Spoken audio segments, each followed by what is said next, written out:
Good morning. So we're gonna start with cycling. It's gonna be climb. We're gonna go up, up, up, up, up. Okay. It's around 36 minutes. Man, I wanna sleep so much.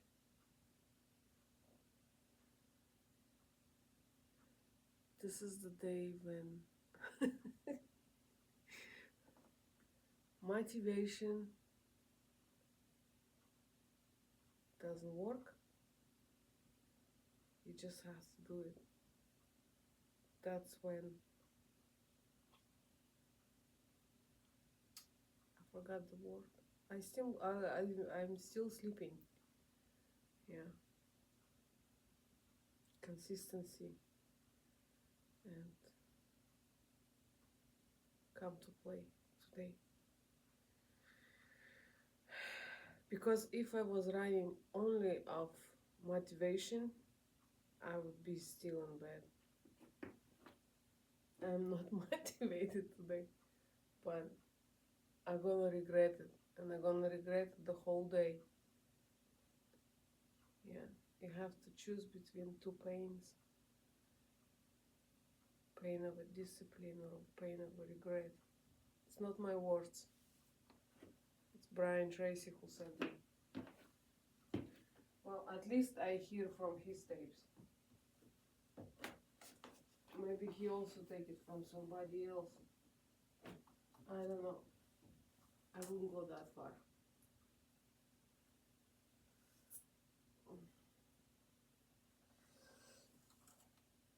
Okay.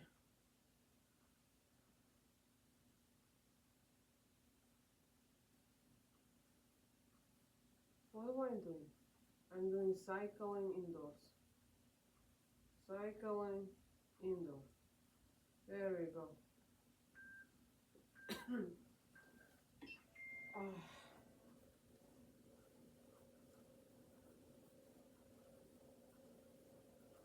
Welcome back, guys. I'm your trainer, Tommy Ribs. We are here at the base of Col de la Madeleine, one of the most iconic climbs of the Tour de France. It is workout number 7. This is part 1 of our 3-part climb series up this mountain. Just like always, we're going to start out with an easy warm-up and then get going. Let's go, guys. Minus 112.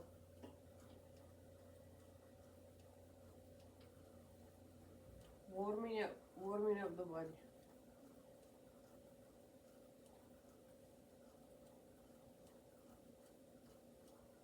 Alright, so right now, just like always, we want to take the first about 5 minutes. Just let the blood flow through our legs, the rest of our body. Just take a second to relax. Just adjust to this new level of activity. Flat 13. Right now, we're not focused on cadence. We're just trying to ride as comfortably as we can. Let our bodies warm up. Incline 2, resistance 13. For the next, let's shoot right around 35 minutes total. 35 minutes of work. We may be a hair over or under that. Incline 8, resistance 7. Put in some serious work during that time. So we're starting almost immediately. We're starting to climb. So keep this light. Keep this intensity less. It's a warm up. Than it's a 5-minute warm up. So take it easy. Scale we talked about. Make sure you keep your heart rate lower than 77% of your max. Just because you're just starting this, within those first couple of minutes of activity, if you are looking at cadence and things like that, or if you're assessing your effort, you might be shocked at how high your heart rate spikes up as soon as you start. You may be surprised that your cadence is really low, even if the resistance is low. And Incline 8, resistance 7. Is because our bodies have been in a specific state, and we need to give them a chance adapt and balance and re-regulate to this new state of activity. So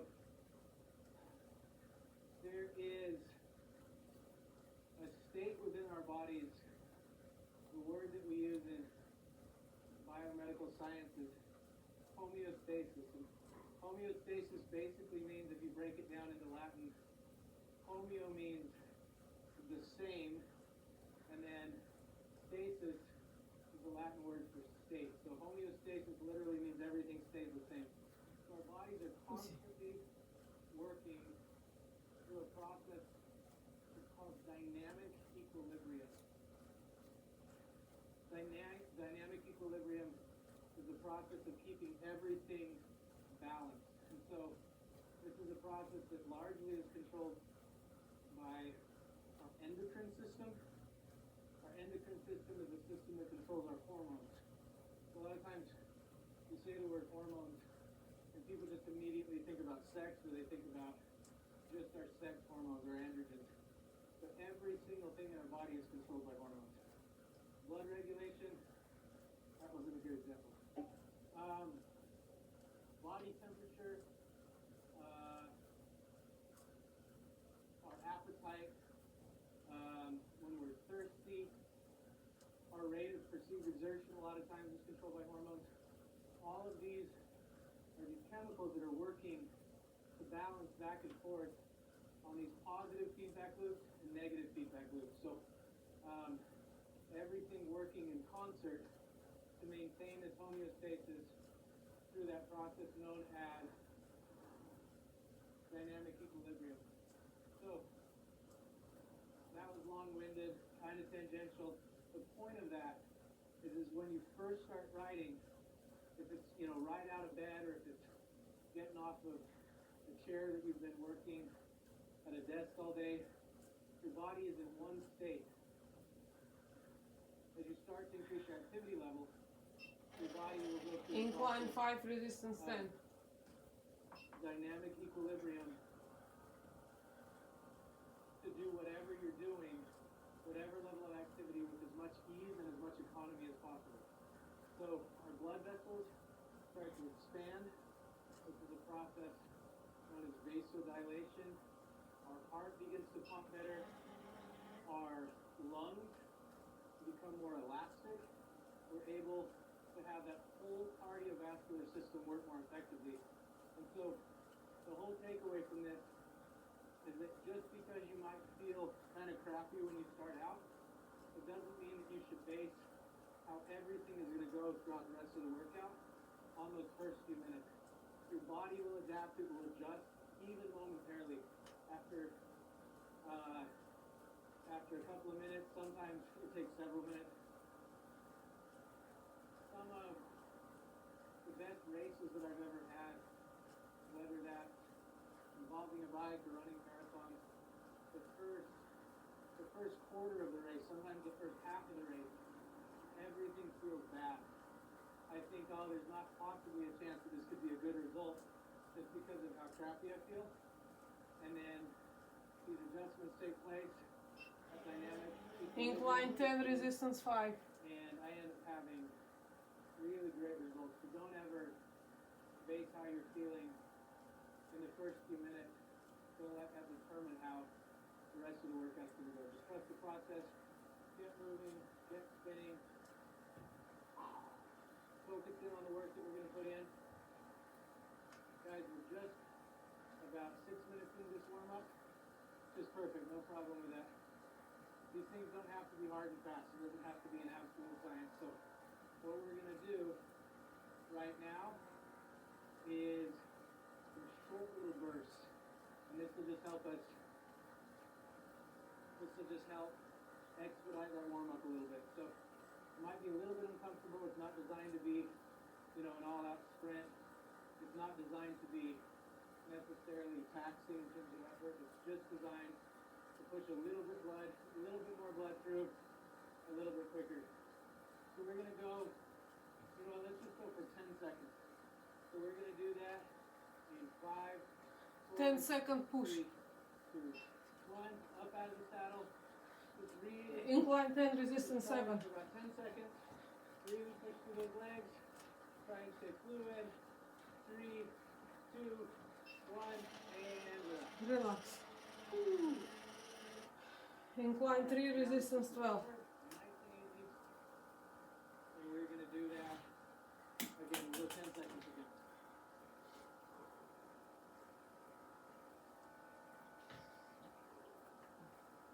We are going to go in 3, 2, 10-second push. up out of the saddle. Incline to resistance 14. For just 10 seconds. 5 more. 3, 2, 1, and relax. Relax. Alright, so we're going to go around this corner. We've got a car right behind us. Probably wants to sit by. Incline 7, resistance 8. Back in to this recovery intensity. Alright, you should feel that. Your heart rate should have jumped up if you're paying attention to that. You may notice a little bit of a burn in your legs. That's perfect. So we're going to take just a little bit more time, and then over the next minute or so, I want you to slowly bring your intensity up to right around 6 out of 10 Incline 10, resistance 7. in terms of rate of perceived exertion. So that's right around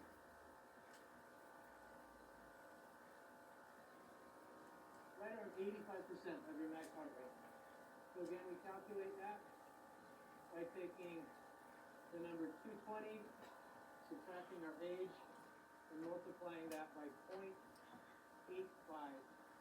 And again, these same concepts, guys, you're going to be so sick of hearing me talk about these, but the concepts don't change. They're simple. The way that you get results is not by coming up with these new concepts. It's by sticking to the things that work and actually being consistent with these tried and true proven things. If you want strong arms, work your arms consistently. If you want strong legs, work your legs consistently.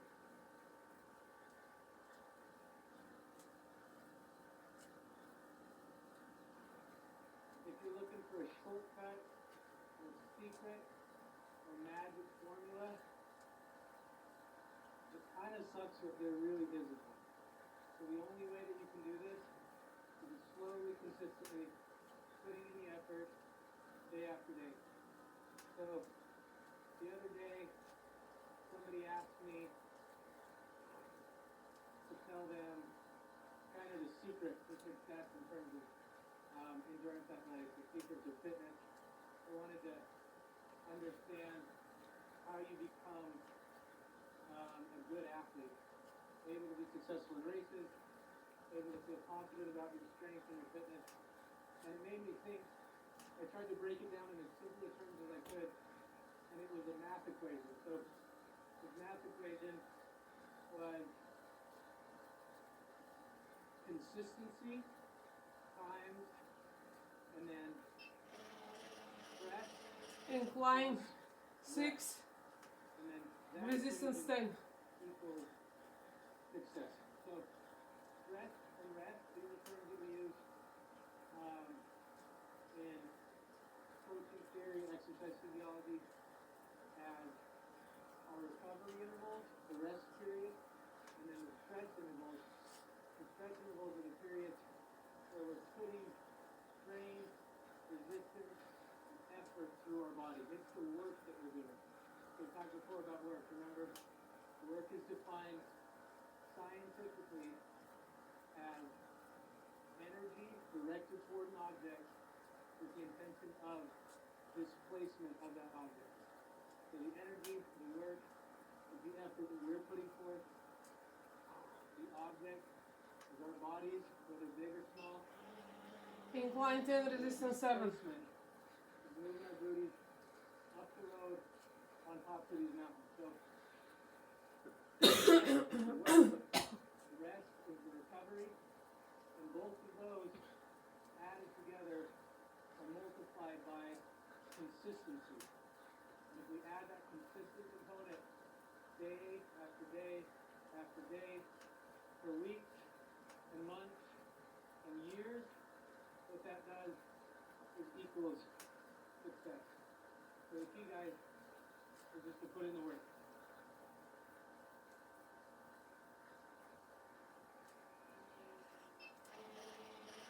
Incline 8, resistance 8. Alright, so just a cadence check, guys. Just like we talked about last week, when we're doing these climbs, we want our cadence to be right around 70. So remember the study that was done where all of the data was taken from the different cyclists in the Grand Tours during 1999. That seems like it was a long time ago, but all of that data is still relevant. All of these professional cyclists, the very best in the world, at a time where they were literally, most of them were up to the gills, so they were literally superhuman. And the consistency between all of them was right around Incline 10, resistance 7. 71 for cadence when they were climbing up these steep ascents, just like this one. Alright guys, so just keep going. Keep that cadence, like I said, right at around 70. You find you're way above that or way below that on these climbs. As long as you're within that range of 60 to 80, we're all good. When you're way above that, maybe tone it down just a little bit. And if you're below 60, start to crank it up just a little bit each workout.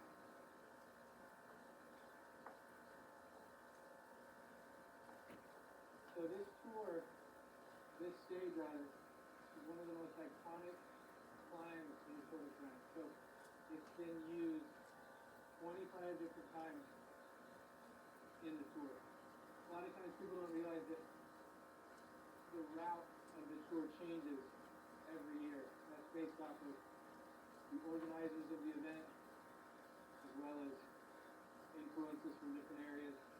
Sometimes there's cities that want to have a bump in their tourism, so they'll petition the organizers of the tour to have the tour come through their town.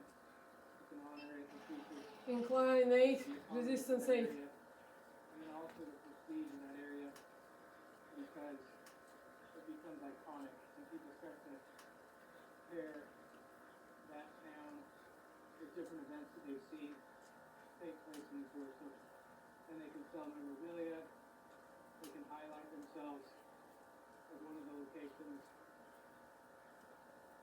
on the tour's 21-day excursion through all of France. So really cool thing.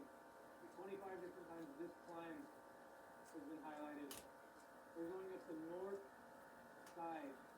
We're actually on Incline 10, resistance 7. there's a White Mountain in French. I gotta get a. The tallest mountain in Europe proper. So there are a couple of mountains in Russia that sometimes get thrown into that. But within actual Europe, this is the tallest mountain, just below 16,000 feet high. This is part of the Alps mountain range. Just like some of the other mountains that we're going to climb. As I mentioned before, this was stage 12 of this year in the Tour de France. The rider that made it to the top, the summit of this climb, was the French rider, 26-year-old Julien Alaphilippe. We're going to talk about him quite a bit more throughout this, and the reason is just because he's such an incredible rider. So 26 years old,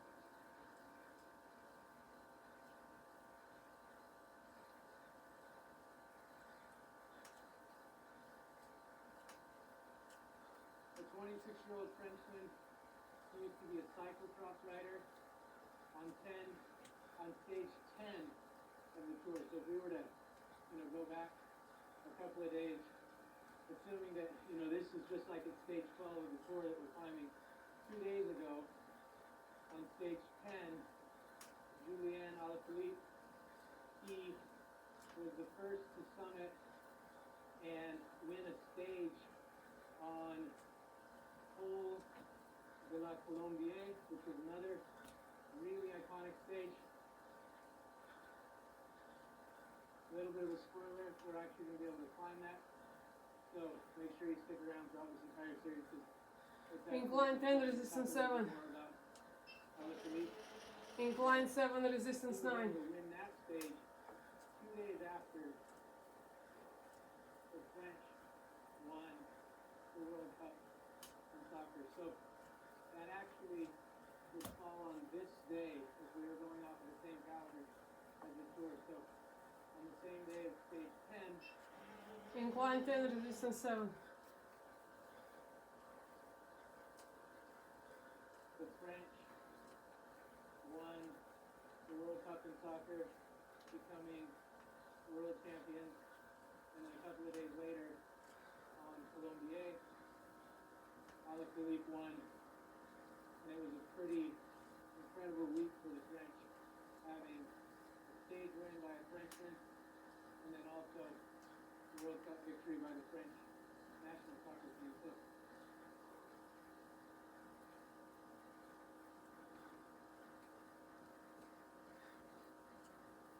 one of the reasons that I want to highlight that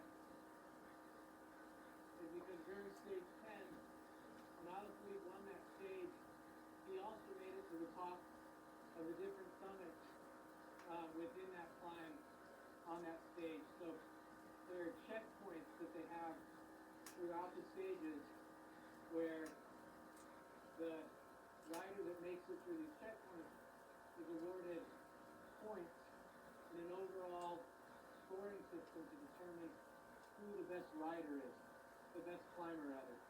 So the best climber, the king of the mountain, is awarded the polka dot jersey. So it looks just like this. It's white with red polka dots, and it indicates that that rider is the king of the mountain, the best climber in the tour. That changes or potentially can change from day to day. So 2 days later, when Alaphilippe made it to the top of this summit first, he was still in the polka dot jersey. So he was still the king of the mountain, and that was an incredible honor for him to be a Frenchman climbing up this iconic French peak on Mont Blanc.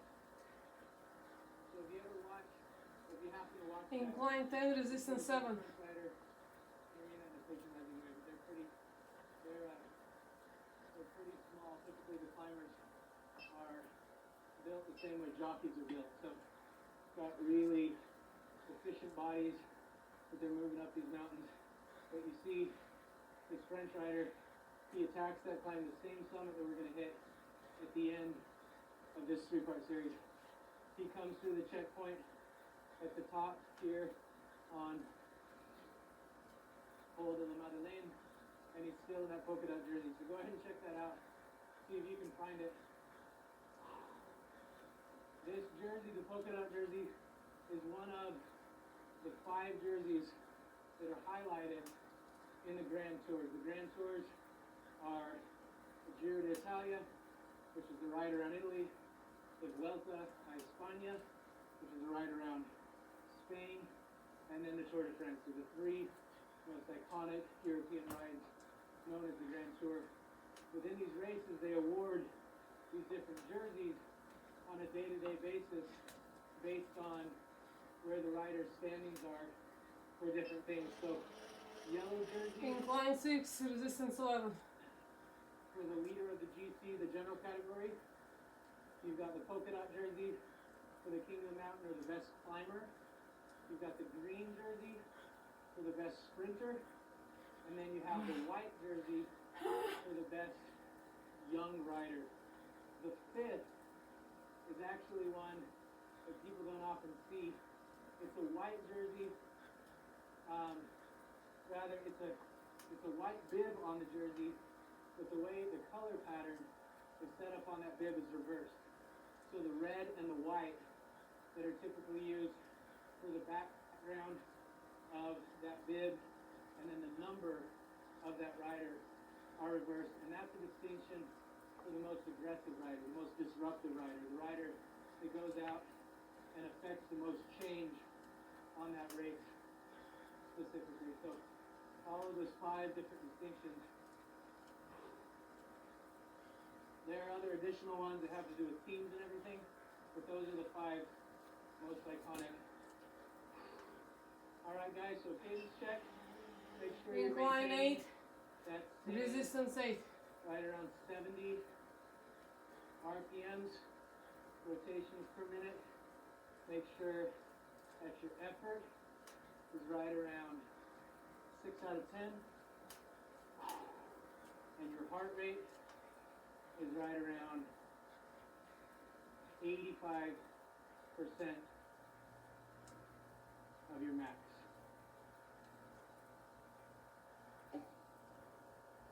So you want fluid motion throughout this entire stroke pedal.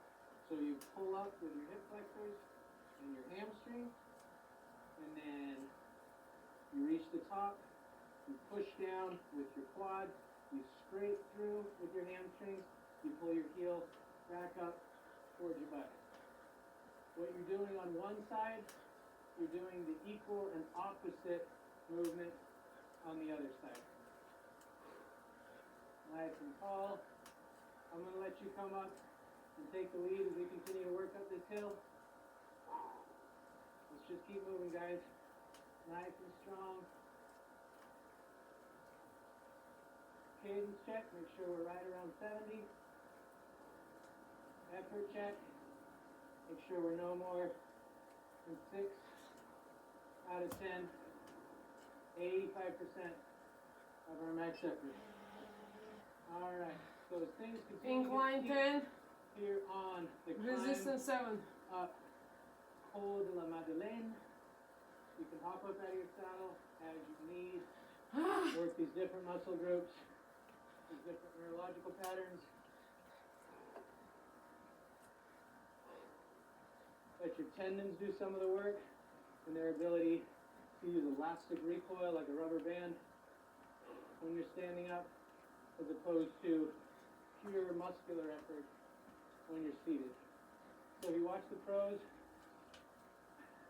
you don't watch these Grand Tours like the Giro, the Vuelta, the Tour. You seriously got to do that. That'll enhance this entire experience and give you context for how amazing, iconic this climb is. People come from all over the world just to climb these climbs, and it's an emotional experience for so many people. So as a kid watching the Tour, dreaming of growing up and being a professional endurance athlete, this was literally the types of things that kept me motivated and inspired. These places for a young, hungry kid like me were hallowed ground. These places seemed sacred to me. So if you watch these riders in the Grand Tours, you'll see that it's this delicate balance back and forth between being seated and standing. When they're standing, their cadence drops just a little bit. You'll see that they push up the resistance. They'll shift up and they'll push a little bit higher gear.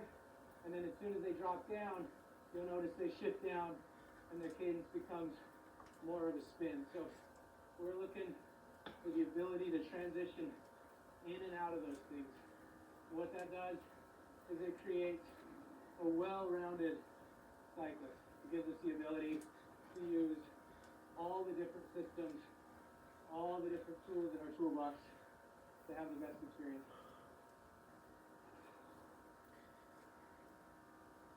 All right, let's keep moving. Once again, cadence check, which we're right around 70.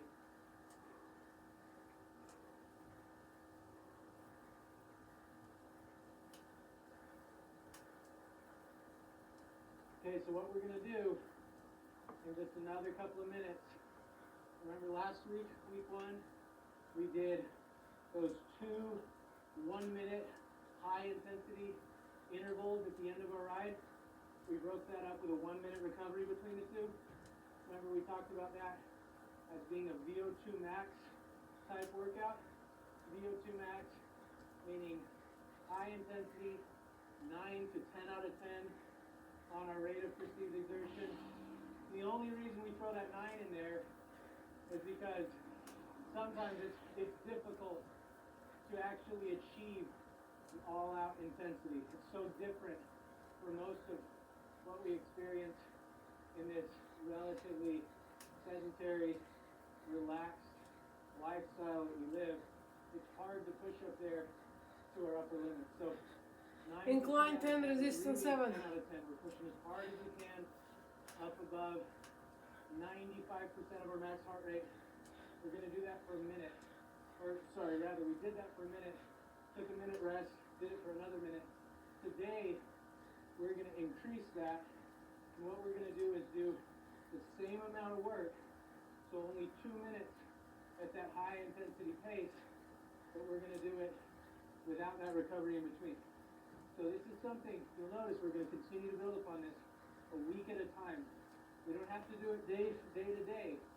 It's something that we increase week after week after week, slowly, progressively increasing our ability to put in this work. So we got a car behind us, we'll let them slip by.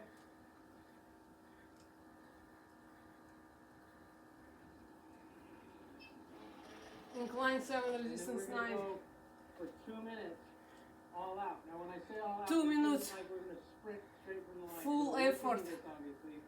We've 2 given minutes. ourselves almost 30 minutes of work to warm up our system before we Gonna go. go soon.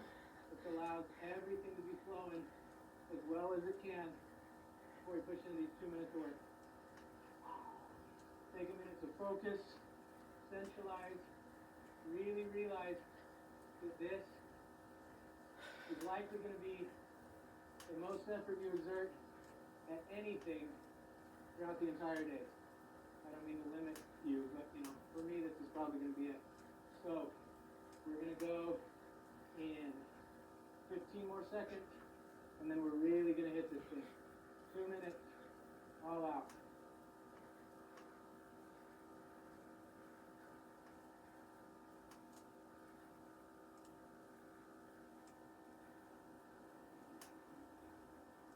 And we are going to go in 3, 2, 1. So increase that resistance. Resistance 11, incline 7. 2 minutes. Focus in on an effort that you can maintain for 2 solid minutes.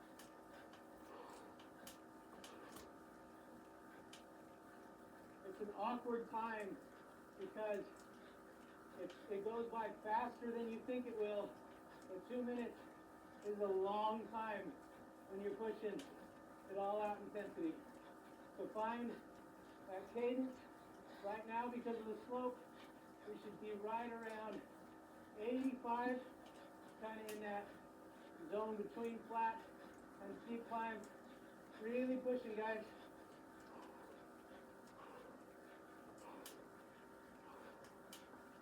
Focus, guys. Eyes up. Relax that upper body.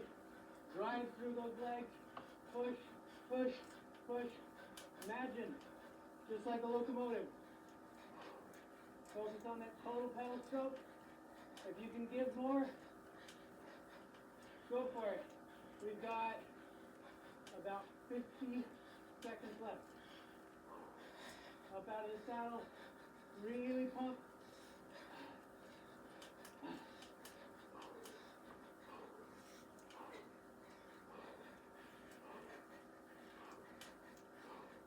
Be as light and as efficient as possible, but really power through those legs. Everything should be burning right now. 20 more seconds, guys. Really push. You can do anything for 20 seconds.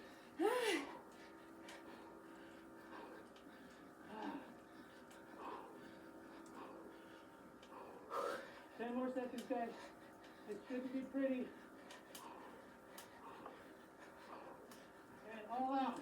5, 4, 3, 2, 1, and Relax. So drop down into the recovery phase. As easy as you need to go. Recovery. Recovery. Don't go. Incline 7, resistance 8.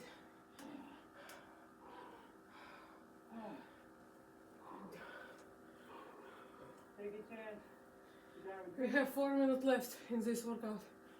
Oh.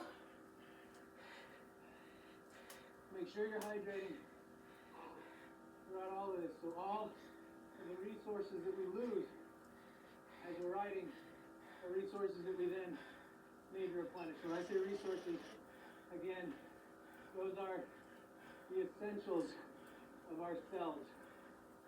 So the same way Incline 5, resistance 9. internal combustion engine works in a vehicle where you need fuel and you also need oxygen and you also need oil. Our bodies are the same way. They need sugar, that's our fuel. They need electrolytes to prime the different synapses that take place within our nerves and our muscles. They need oxygen and they need water. So the water is one of the most important components, and make sure that however you get those fluids in, you're replenishing everything that you lose.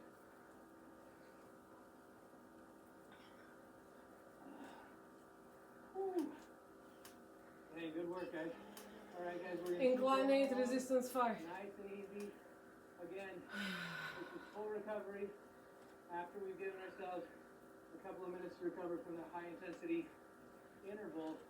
What we're going to do is just kind of gradually build back up to that low intensity effort. So no more than 4 out of 10. Let's try to get our heart rate back down to where we're around or below 77 of our max, 77% of our max.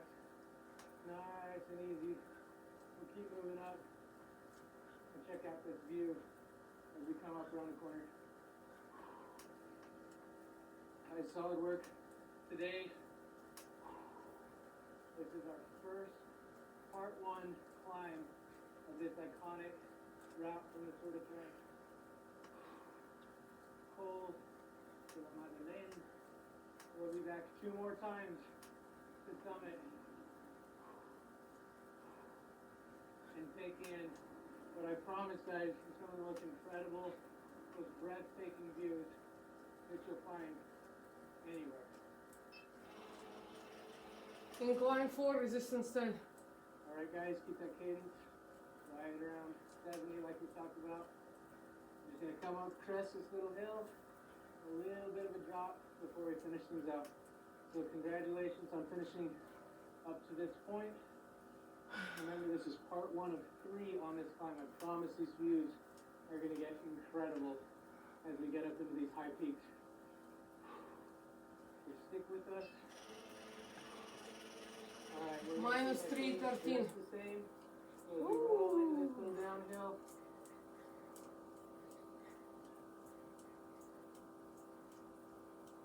Make sure that you do everything that you can between now and this next climb to optimize your recovery. So fluid, carbs and protein, and rest. As much sleep as you can get.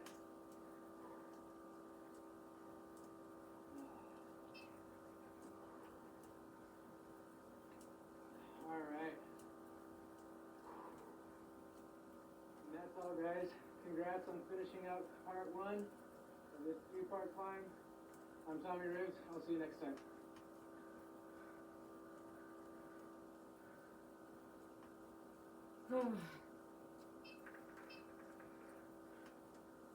Okay.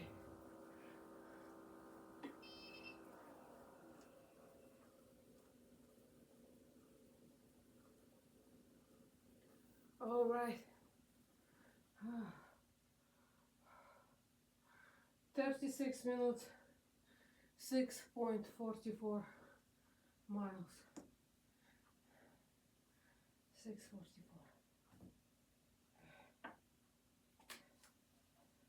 Okay.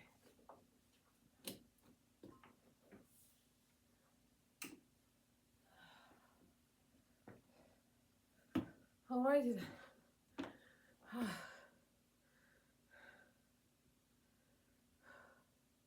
It's Monday. It's Monday. Let's have a good day.